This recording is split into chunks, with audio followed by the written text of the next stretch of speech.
Salam sejahtera pemirsa Kairos, berjumpa kembali dalam reportase Kairos edisi Kilas Pemberitaan di portal berita online newkairos.co, Rabu 22 Februari 2023. Bersama Badia Hutagalung, inilah Kilas Berita selengkapnya.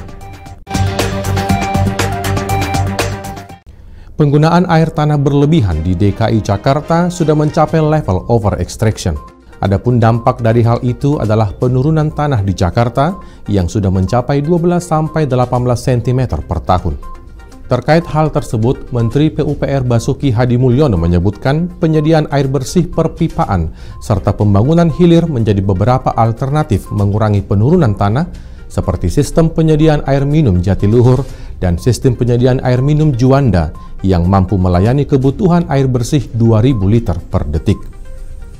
Basuki juga mengatakan pemerintah tengah menjalankan 3 proyek untuk mengatasi permasalahan air bersih di Jakarta. Selain itu, ada juga Karian Serpong yang ditargetkan dapat menyuplai 3.000 liter per detik.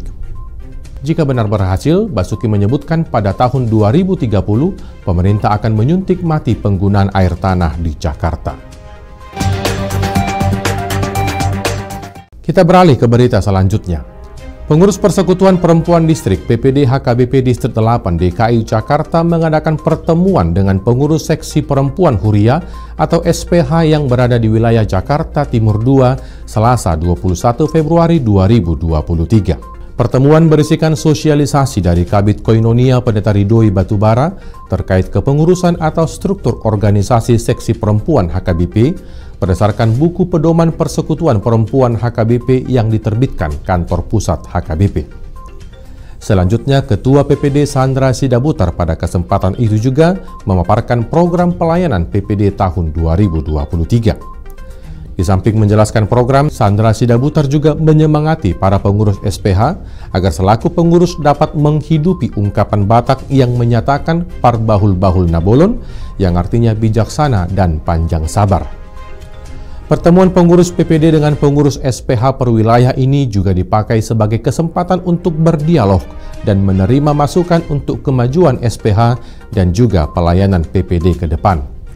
Pertemuan serupa juga akan dilaksanakan di wilayah lainnya, seperti di wilayah pusat diadakan di HKBP Pelita Pulau Mas, wilayah barat di HKBP Kebon Jeruk, wilayah selatan di HKBP Kebayoran Baru, dan di wilayah utara di HKBP Tanjung Priok Timur. Kita beralih ke berita selanjutnya.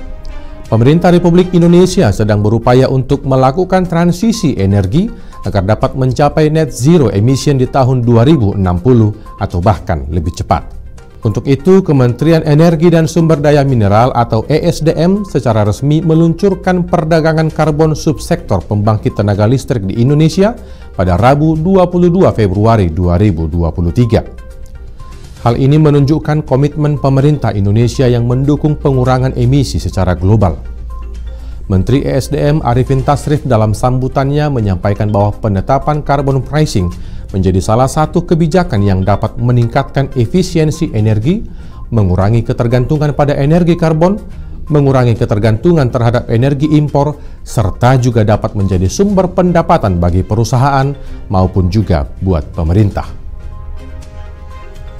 Untuk itu, Arifin menyampaikan bahwa kebijakan tersebut perlu dipastikan dapat dilaksanakan secara adil, efektif, dan terintegrasi antara kebijakan iklim dan kebijakan sosial.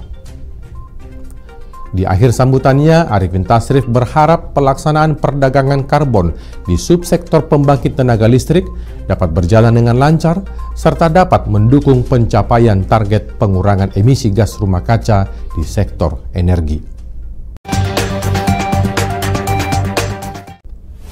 Demikian reportase Kairos edisi Kilas Pemberitaan di portal berita online newkairos.co. Kami mengajak Anda untuk membaca dan mengikuti berbagai pemberitaan beragam dan terupdate melalui portal berita online newkairos.co. Kami juga mengajak Anda untuk mengirimkan berbagai informasi pelayanan Anda untuk selanjutnya ditayangkan baik melalui portal berita online newkairos.co atau kanal YouTube kesayangan Anda New Kairos TV Official. Sampai jumpa dan Tuhan Yesus memberkati.